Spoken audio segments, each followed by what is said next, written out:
Кандайсыңар, жакшы угулуп атабы, угулган жокпу? Эртең менгидей угулуп атабы, же андан начар угулуп атабы? Мен азыр наушниги жок сүйлөп атам микрофонго. Айырмасын билип алалы.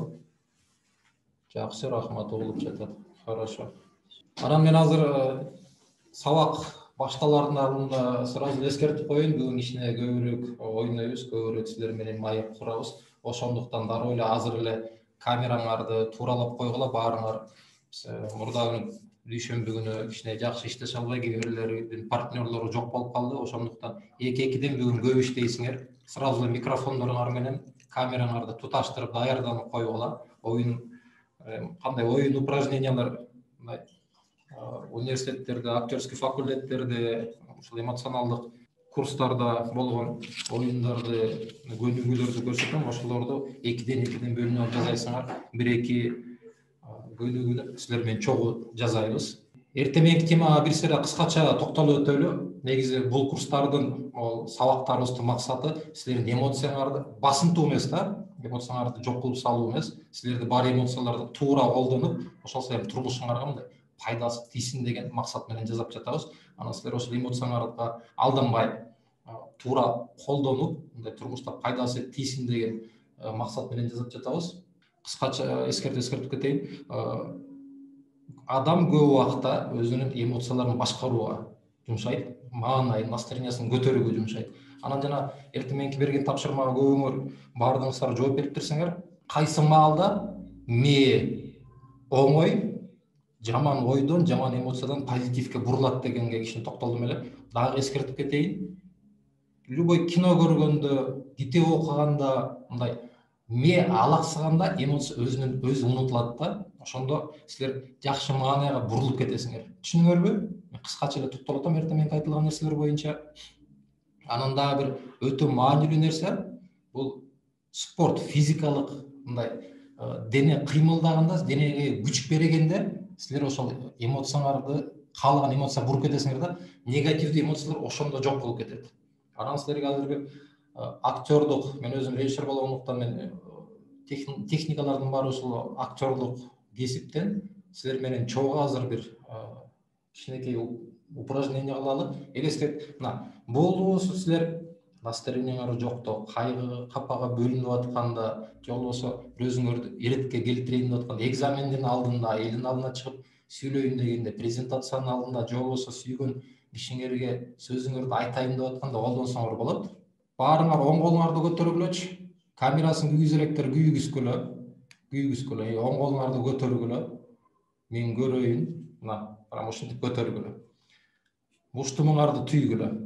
Болушунча түйгүлө. Чымыраткытып эле чарчаганча кой бербей, кармап турла. Кой бербегиле.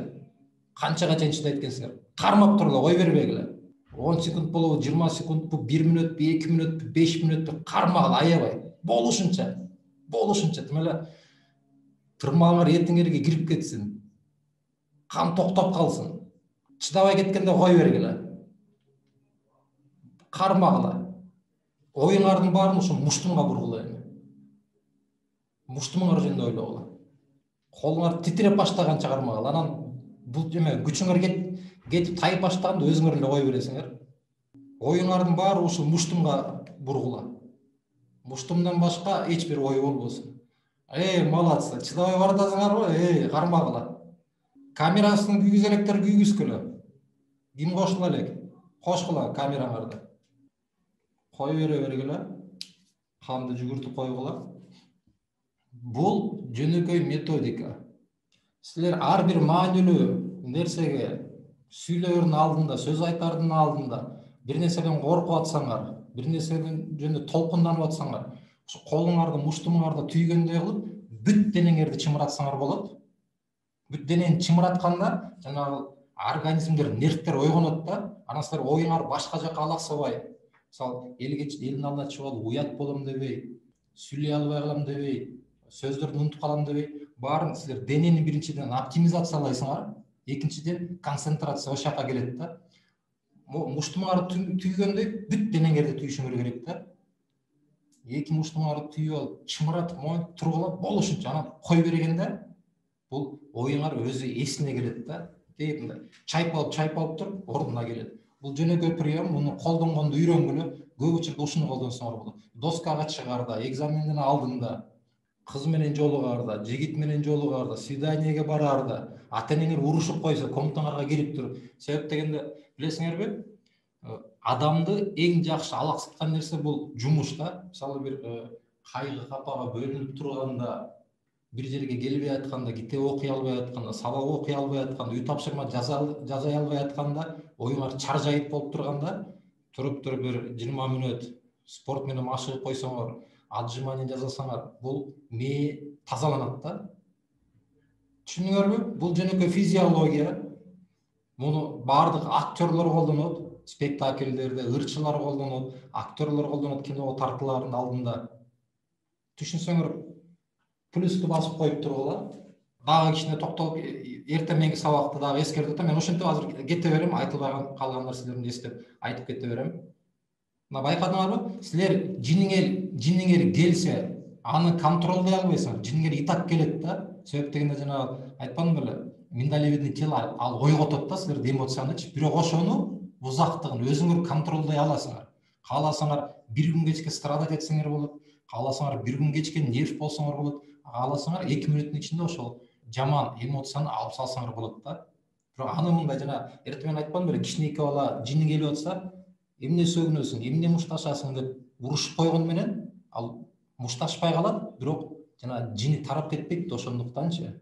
Ошо эме эмоцияны подавлять этип салган бул өтө мындай коркунучтуу нерсе. Ал келе берсин, бирок ошону контролдоп, мындай узакка создурбай, тезинен жоготуп салганды үйрөнгүлө.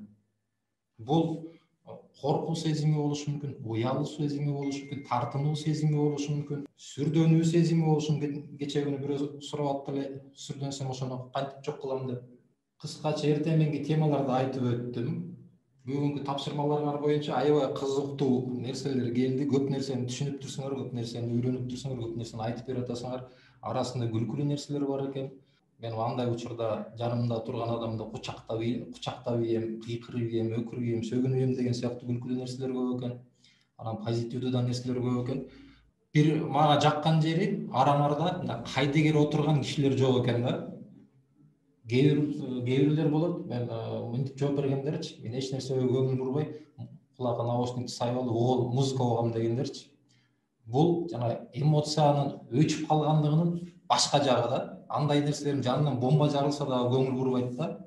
Бул эмоционалдык турмушу өтө мындай жарды адамдар ошондой болот. Анан бирок араңарда өтө эмоционалдуу кыз жигиттер бар экен. Жана өтө сарсанаа болуп тура калып, мен кыйкырып ийем, чочуп ийем дегендер, келмей келтирем дегендериңер көп болду. Анан эми өзүңөр элестетип көрсөңөр, силер поездде кетип баратасыңар, поезд жарык эле, канаты күйгөн жок. Бир солконуп чайпалды терезенин сыртында чагылган болуп атат, жамгыр жаап атат, же болбосо буркан чаккан болуп, бороон болуп атат. Анан ошондой маалда силер барып стюардессадан эмне болуп атат деп сурасаңар, мага суу алып келип берчи деп сурасаңар, пилоттон барып байке эмне болду, эмне жардам керек деп сурасаңар, силерге окшогон самолеттин ичинде дагы 300 киши бар. Ар бири ошентип барып сураса, бул эмне болуп кетет?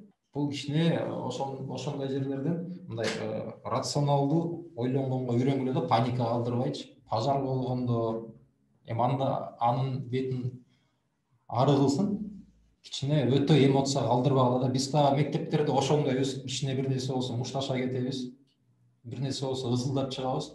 Бир самолеттин ичиндеги бир самолетто 300 пассажирди башкармак тургай, кээде мектепте мугалимдер 30 баланы башкара албай калат, ызычуу болгондо. Алатуу аянтында болгон нерсеге мындай ошол эмоциялык жактан анализ берип көрөлүбү азыр? Мен кечээ күнү айтып бердим же бүгүн айтып бердим, унутуп калдым. Жана айдоочу жөнүндө. Машина айдап баратып, алдыңан бирөө подрезать этсе, башын чыгарып сөгөсүң. Жиниң келет, жиниң кашаят. Анан артынан бирөө пипилдетсе, аны сөгөсүң. Жана клубоктой болуп кете берет да, жиниң келгенчи. Анан биз ошондо стоп деп туруп, байке кечирип кой, мүмкүн бир жака шашып бараткан чыгарсың деп, мындай ойду жакшы жака бурганды үйрөнбөдүк беле эртең менен, мүмкүн ал киши шашып баратат, мүмкүн ошо машинанын ичинде боюнда бар киши отурат, мүмкүн экзаменге шашып баратат деген сыяктуучу. Ошол кишини актаганга аракет кылабыз да. То есть бул эмоция, негативдүү эмоцияны өрчүтүп кетпей, стоп басып токтотуп калабыз да. А 5 октябрда Кыргызстанда эмне болду? Бардыгыбыз эмоцияга алдырдык. Шайлоонун жыйынтыгын жокко чыгаргыла деп кыйкырып чыктык.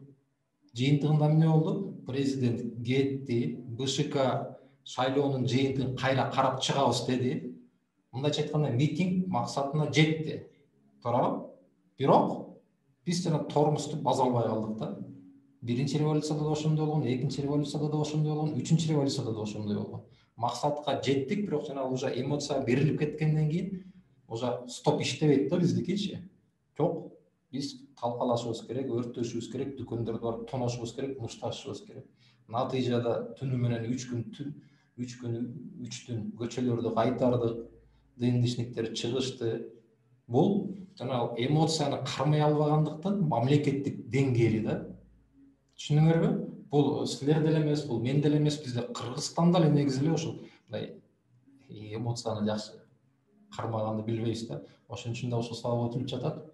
Анан эми азыр келгиле. Эки баладан болуп тайпага бөлүнө баштагыла. Так, эми тапшырманы жакшылап уккула. Азыр экиге бөлүнөсүңөр. Анан бөлүнгөндө экрандын сол жагында турган киши биринчи номер болот. Экраныңардын оң жагында турган экинчи номер болот. Сен биринчи, анан мен биринчи деп талашып отурбагыла да. Ошондо биринчи номер бөлмөгө бөлүнгөндөн кийин мен баштадым деп туруп эле баштай бересиңер. Эмне кыласыңар? Кыйкырасыңар, кайгырасыңар, ыйлайсыңар. Кыскасы, жалаң негативдүү эмоцияны көрсөтөсүңөр. Биринчи номер. Түшүндүңөрбү? Экинчи номериңер ошол эле маалда тигин укпайсыңар. Бирок экранды карап алып, тескерисинче жакшы эмоцияларды көрсөтөсүңөр.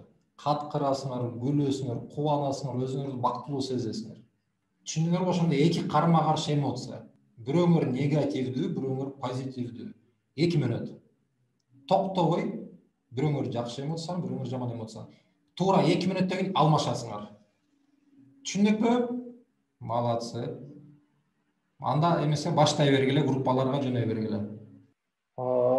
Кел андан ары кетели.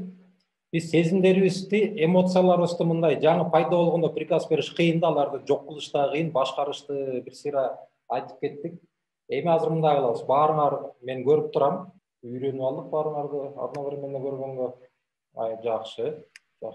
Эми мынтип баарыңар колуңарды көтөргүлө, оң колуңарды. Түшүргүлө, сол колуңарды көтөргүлө. Эми силер оң колуңар менен сол колуңарды азыр жөн эле механически көтөрдүңөр. Түшүрө бергиле колуңарды. Эми ушул оң колуңарды азыр көтөрүп атканда, ошол оң колго неме бергиле?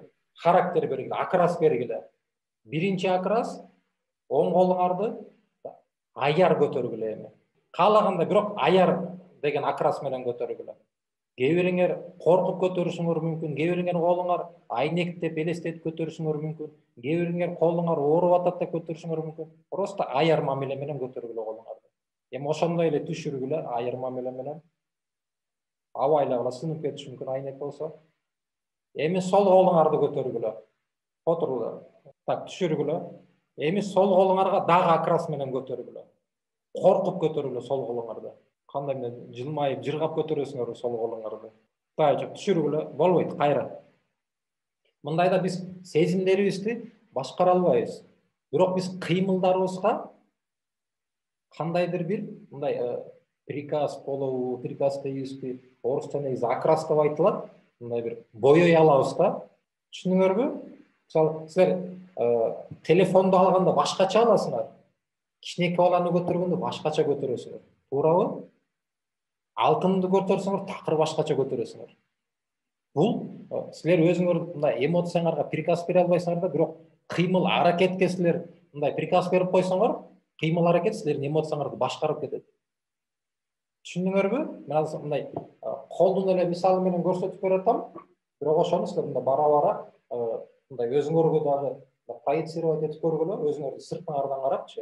Келе дагы бир жолу кылып көрөлү. Телефонуңар жаныңардабы? Столуңардын үстүндө эмне турса, ошону азыр алгыла. Ручка болобу, телефон болобу, дептер болобу, китеп болобу. Азыр жөн эле алгыла биринчи. Алып көрсөткүлө мага. Так, молодцы. Чайды төгүп албагыла. Так, эми койгула. Эми ушул эле нерсени кайра аласыңар. Бирок дүйнө жүзүндөгү эң баалуу нерсени алгандай кылып алгыла азыр. Алгыла. Дүйнө жүзүндө эң баалуу нерсе деп элестеткиле. Болду, койгула. Эми ушул эле нерсени аябай назик, кичине катуу кармап койсоңор сынып кала тургандай кылып алгыла да. Мындайча айтканда, муздан жасалган нерседей кылып мамиле кылсаңар, аяр мамиле. Ошентип аябай аяр мамиле кылып көтөргүлө. Айды аткаргыла, малаксы, түшүргүлө. Эми ушул эле нерсени аябай ачуулуу көтөргүлө. Эми ушул эле нерсени аябай мындай кубануу менен, бакыт менен сүйүп көтөргүлө. Мындай механический кылып койбой, мындай ошол сезимди жакшылап аракет кылып көргүлөчү. Мындай кыймыл аракет силерге жардам берет да. Жөн эле жылмайып койбой, мындай кубанып көргүлөчү. Силер эмоцияңарды өзгөрткүлө да азырчы. Ошол силер могул колуңардын кыймылына жумшагыла ошол сүйүүнү, кубанычты. Так, койгула. Баарыңар койгула. Эми алгыла, сүйүү менен, кубануу менен алгыла. Болду, койгула. Мындай өзүңөр кандай дейсиңер? Окшоштубу, окшошкон жокпу? Силерде ошо кубануу сезими пайда болдубу, кичине болсо дагы? Мен айтпадымбы, кыймыл аракет эмоцияны жетелеп кетет да. Колду силер өзүңөр ичиңердеги нерсени, сезимди, эмоцияны башкара албайсыңар, ал кыймыл аракетиңерди силер башкарсаңар болот да. Мисалы, адам жини келгенде алдынан күчүк чуркап чыга калса, жини менен тебет, точно эле ошондой, жакшы көрүп, башынан сылап койсо болот да. Ошондо силер деген жиниңер келип атканда кааласаңар жинге алдырып ийгиле. Агерде мындай өзүңөрдү кармап, жакшы жакка бургуңар келсе, сөзсүз түрдө могул бир кыймылды жасап туруп, ошол кыймылга силер мындайча айтканда окрас берип койсоңор, ошол кыймыл силерди ээрчитип кетет. Түшүндүңөрбү? Баш ийкеп койлоп, баарыңарды көрүп атам, калпаңар менен. Түшүнбөй калсаңар мынтип койгула. Муштумуңарды да көрсөтүп койсоңор болот. Ушундай да мисал болобу деп. Так, демек, баарыбыз мындай азыркы практикалык сабакты мындай кичине жыйынтыктай түшөлү. Эмоцияны башкарыш өтө кыйын, сезимдерди, көкүрөктөгү сезимдердичи. А бирок ол бир нерсе кылып атканда ошол кыймылыңарга, кыймыл аракетке силер характер бере аласыңар да, ал силердин. Силер башкара аласыңар, колуңарды башкара аласыңар да, туурабы? Колуңарды башкара аласыңар, бутуңарды башкара аласыңар, денеңерди башкара аласыңар. Ошону кылып баштаганда, ошол кыймылыңарга бир мындай пасыл берип койсоңор, ошол силерди ээрчип жетелеп кетет да. Анан бара күндөп кыла бересиңер, силер ошого уже үйрөнүп баштайсыңар да. Анан бир жыл болобу, мүмкүн бир айдан кийин болобу, силер үчүн мындай эмоцияңарды башкарыш, контролдош мындай өтө эле оңой болуп калат да. Силер жана мурда күнү үскүнүн алдында эмоцияларды кылып көрбөдүңөрбү? Көбүңөр жазсаңар, мен актриса эмес экенмин, нерв болуу кыйын болду, же болбосо тескерисинче мен бүгүн настроением бузулуп турду, кубануу мен үчүн кыйын болду депчи. Ошол силер уже үйрөнүп алгандан кийин практикага айлантсаңар, күнүгө жазапчы, силерге оңой болуп калат. Анан эртең мененки тапшырманы, мен кошумча тапшырманы ким жазады мурдагы? Бүгүн дагы саат сайын эмоцияңарды жазып тургула деген. Бирөөңөр эле жазадыңар, экөөңөр жазап турсаңар. Аз киши жазаптыр, мен ошону уже экинчи немесин берейин деген фазасынчы. Анда кылбай турат окшойбуз. Силерге анда давайте азыр мындай кылалы. Азыр кайра комнаталарга бөлүнөсүңөр. Эми тапшырма мындай. Күзгү деген тапшырма. 2 комнатага бөлүнөсүңөр, ошондой кезек менен жазайсыңар. 1 мүнөт убакыт берем. Биринчи бирөөңөр, анан экинчиңер. Биринчи алганыңар каалаган нерсени көрсөтүп бергиле, отуруп алып чай ичкиле, чачыңарды тарагыла. Комик боло берсеңер болот да, силерди эч ким көрбөйт интернеттен. Бул өзүңөр үчүн гана. Каалаган нерсени көрсөткүлө, экинчиңер ошону туура кыла да, просто карап туура кыла. Кандай жазап атат депчи. Анан өтө шашпай, мындай кичине жетишкендей кылып, экинчи партнерыңар жетишкендей кылып, кичине жайрап жазагыла. Түшүндүңөрбү? Анан азыр сурап алгыла. Түшүнүктүү эле айттым го дейм, Биринчи бирөөңөр каалаган движенияны көрсөтөсүңөр, кааласаңар чай ичкиле, китеп окугула, кааласаңар туруп алып бийлегиле, кааласаңар туруп алып тренировка кылгыла, отжимание жасагыла. Экинчиңер ошону туура кыла. Бирок желательно мындай бет көрүнө турганда жазагыла. Биринчиңерге 1 мүнөт берем, анан экинчиңер туурайсыңар. Анан алмашып кайра жазайсыңар. Түшүндүкпү? Анда эмесе тайпага бөлүнө бергиле. 1 мүнөттөн 2 мүнөт.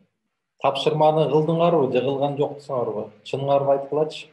Анда азыр көрөм, анда азыр тайпаларга бөлүнбөй ушул жерден жазабыз баарыбыз. Колонкаңарды көбөйтүп алгыла. Бул сабактар силерге мындай эмоционалдык жактан ойгонгонго жардам берет да. Актерлор, ырчылар баары эле тубаса талант эмес, баары ушинтип үйрөнгөн да. Азыр мен айтканды эле токтобой кыла бергиле. Макулбу? Силер унуткула. Силерди бирөө көрүп атат деп, силерди бул жерден эч ким уят карбайт, эч ким силерге баа койбойт, мен 5 деген баа койбойм. Чын-чындай келгенде мен силердин турмуштан деле кийин көрөмбү, көрбөймү, Кудай өзү билет. Ошондуктан азыр болуп аткан сабактан болушунча өзүңөргө пайда алып калганга аракет кылгыла да. Мындай нерселерди силерге мектептен айтып бере бербейт. Мектептен айтып берсе, жанатан айтмасаңар, убай муну 1-класста өткөнбүз депчи. Азыр ошондуктан мен кол чапканда бул баштадык деген приказ. Түшүнүңөрбү? 2 жолу кол чапсам токтоп каласыңар. Мен бул оюн да. 1 жолу кол чапканда баштадык деген сөз, 2 жолу кол чапканда токтодук деген сөз. Түшүнүңөр да. Азыр баарыбыз жылмаябыз. Молодцы. Оюнду түшүндүк, Мен айтып туруп эле кол чабам, аткарып кете бересиңер. 2 жолу кол чапмайын, токтобойсуңар. Дагы 1 жолу. Эми азыр жылмайып туруп, баш ийкейбиз.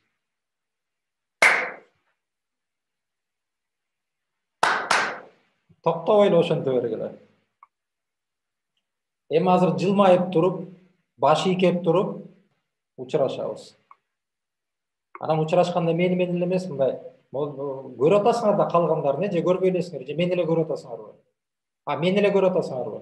Анда мындай кылабыз. Жылмаясыңар, башыңарды ийкейсиңер, анан мен менен учурашкыла. Кайра учураша берсиңер болот, от души.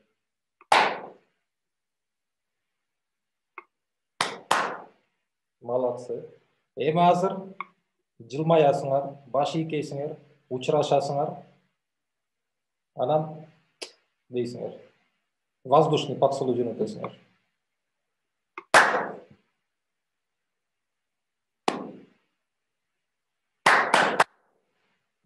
Так, эми кичине татаалдатабыз.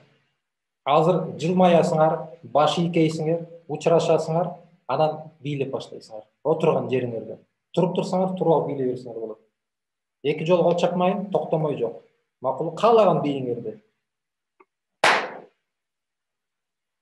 Бийлейбиз. Эми азыр бийлейбиз. Анан бийлеп аткан боюнча мен токтобой туруп бир нерсени айта берем, ошону кылып кете бергиле. Макулбу? Учурашкыла. Кубанганыңардан кыйкыргыла. Катуу кыйкыргыла. Кухнядан апаңар чочуп кетип чуркап келе турганда кыйкыргыла. От души кыйкыргыла. Уруксат берип атабыз. Жиндикен деп ойлошун кошуналар.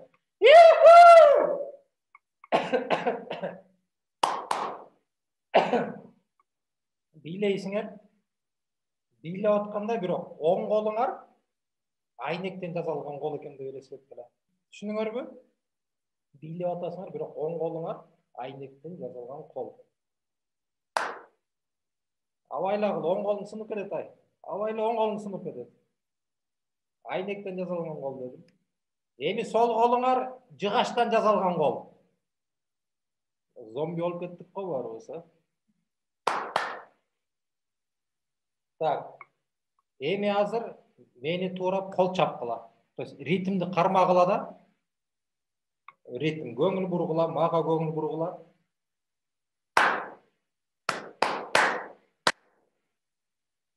Ритмди кармагыла.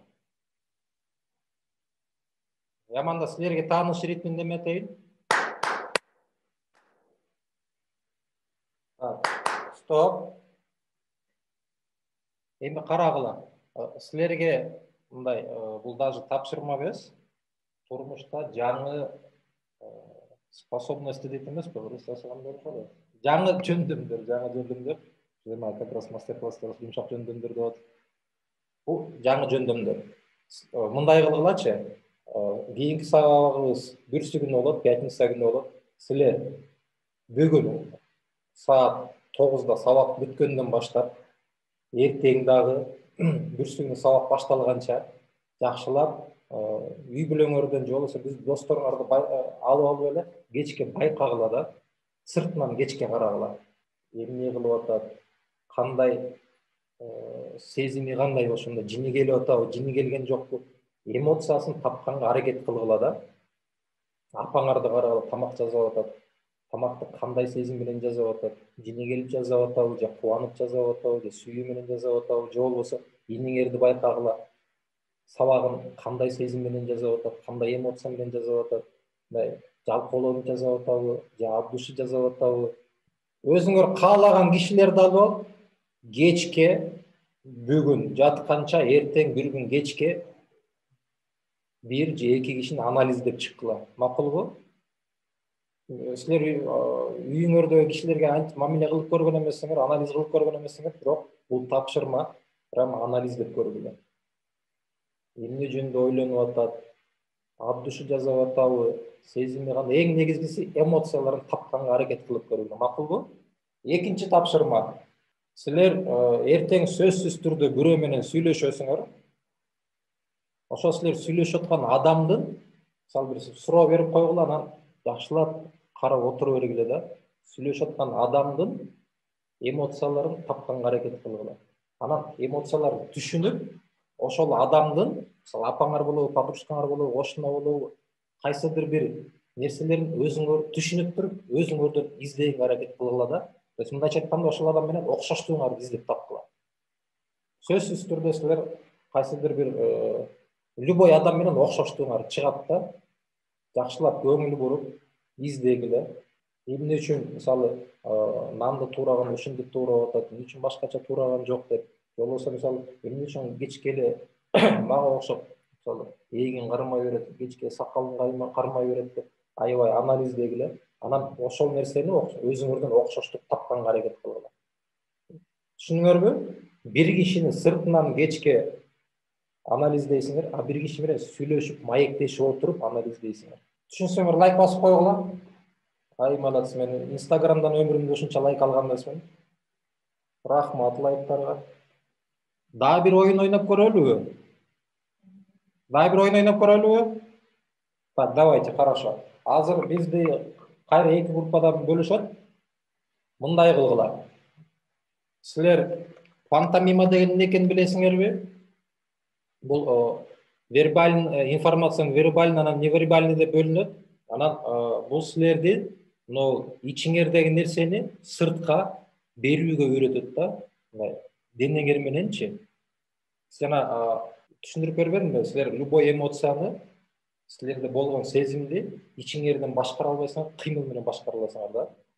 Действие менен башкара аласыңар, кыймыл аракет мененчи. Жөн эле отуруп көзүңөрдү жумуп алып, чалкалап жатып, диванда жатып башкарыш өтө кыйын да. Азыр ошондуктан силерге пантомима боюнча тапшырма берем. Экиден группаларга бөлүнөсүңөр. Анан муну отуруштарда ойноп жүрөт болушуңар керек. Бирок силер азыр ичиңердеги эмоцияны, любой эмоцияны алгыла. Жиниңер келип атабы, кайгы, капа болуп атасыңарбы, ыза болуп атасыңарбы, кубанып атасыңарбы, бактылуу болуп атасыңарбы, ошол любой эмоцияны алып туруп, ошону сөзү жок көрсөтүп бергиле. Макулбу? Силер эмоцияңар менен, булчуңдарыңар менен реакцияларыңар туура иштейт бекен, иштебейт бекен көрөбүз. Экинчиңер ошону тапсын. Анан алмашасыңар. Түшүндүңөрбү? Пантомима менен бир любой бир эмоцияны алгыла да, ошону көрсөтүп бергиле. Экинчи партнерыңар ошону түшүнсүн, тапсын. Анан тапкандан кийин алмашасыңар. Убакыт 3 мүнөт убакыт берем. 1,5 мүнөттөн. Андай эмесе бөлмөлөргө бөлүнгүлө. Баары кайтып келдиби же кайтып келе элекпи? Негизи адамдар силер дагы өзүңөрдүн мындай денеңердин пластикасын өрчүтүшүңөр керек да. То есть дене силерди угушу керек. Денеңер силер каалаган эмоцияны көрсөтө ала тургандай болуш керек да. То есть силер көкүрөгүңөрдө бир нерсени сезип атып, анан сыртынан бир нерсени көрсөтө албай атсаңар, бул кичине немерээк да. Мунун үстүндө иштеш керек. Анан жесттерди туура көрсөтө билүү, башка бирөөлөрдүн жесттерин тааный билүү, бул силердин эмоционалдык компетенттүүлүгүңөрдү өөрчүтөт да, ошону өстүртөт. Түшүндүңөрбү? Силер жесттерден, позалардан, кыймыл аракеттерден эч качан тартынбагыла. Жана бийлегин байкайсыңарбы, кыргыздар любой тойдо окшош бийлейт да. Биз бийлегенди билбейбиз. Байкадыңарбы беле? Аялдардын баары окшош бийлейт, эркектердин баары окшош бийлейт. Бул биз биринчиден албетте бала кезден бизде хореография, пластика болбогондуктан, экинчиден биз туура эле башкача бийлегинден корко беребиз да, жакшы бийлегинден коркобуз да. Биз көкүрөктөгү ачыгын айткылачы, силер тойго барганда кээде болобу бир от души бийлегиңер келет да. Жана рок-н-роллдой болуп, американский кинолордогудай болуп, бирок денеңер силерди укпайт. Түшүнбү? Менде дагы ошондой. Ошондуктан бул дененин пластикасын иштеткенден, өөрчүткөндөн, өнүктүргөндөн коркпогула да. Бул силерге эле жардам берет. Бул жана нейрондор бири-бири менен байланышып турат да, булчуңдар бири-бири менен байланышып турат. Анан ар бир адамда мышечная память деген бар. Мышечная памяттан тышкары да функциональная память деген бар. Ошолорду да өөрчүтүш керек да. Эч качан коркпогула, колуңардан келсе спортко баргыла, бийге баргыла. Эртең бул боюнча бүрсү күнү бул боюнча толугураак айтып берейин. Силердин жашооңорду, өмүрүңөрдү мындай өркүндөтө турган, жакшы жакка бура турган, позитивди көбөйтө турган нерселер бул дүйнөдө көп да. Силер турмушуңарды туура жолго, туура нутка салып алсаңар, силер жана кыйналып, ар бир жолу өткөндө жазбадыңарбы? Коркуу сезиминен кантип ажырасам болот, сарсанаа боло берем, сүрдөй берем депчи, ошол нерселер өзү азая берет да. Ал нерселер эмнеден? Эң биринчи силер турмушуңарда жакшы нерсени көрө билгенге үйрөнгүлө. Жакшы нерсени көрө билгенге үйрөнгүлө.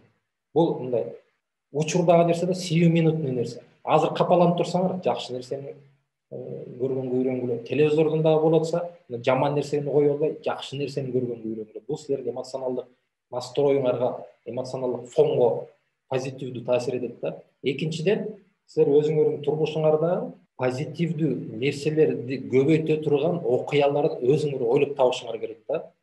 Мындайча айтканда, акыркы жолу пикникке качан бардыңар эле? Мен эки сабакта силерге суроолорду берем, силер сөзсүз түрдө жооп бере турган суроолор.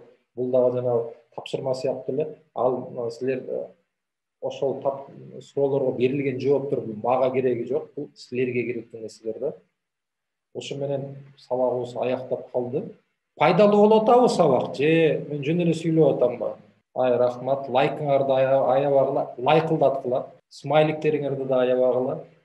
Смайликтерди оптом жөнөтө бергиле. Мен силердин баарыңарга оптом бир чоң жырный смайлик. Көбүңөрдү мен тааный баштадым. Активдүү катышып аткандарыңардын баарын мен байкап атам. Байкатпай мен экранды скриншот кылып тартып алып атам. Кимдер тапшырманы жазабай тайпалардан чыгып кетип атат, аларды да сүрөткө тартып алатабыз. Булардын баарын эжелериңер бөлүштүрүп бергенде анын баары эске алынат деп атышат. Мен билбейм. Анда ошо менен жакшы тургула, оорубагыла, сыктабала, маанайыңар сонун болсун.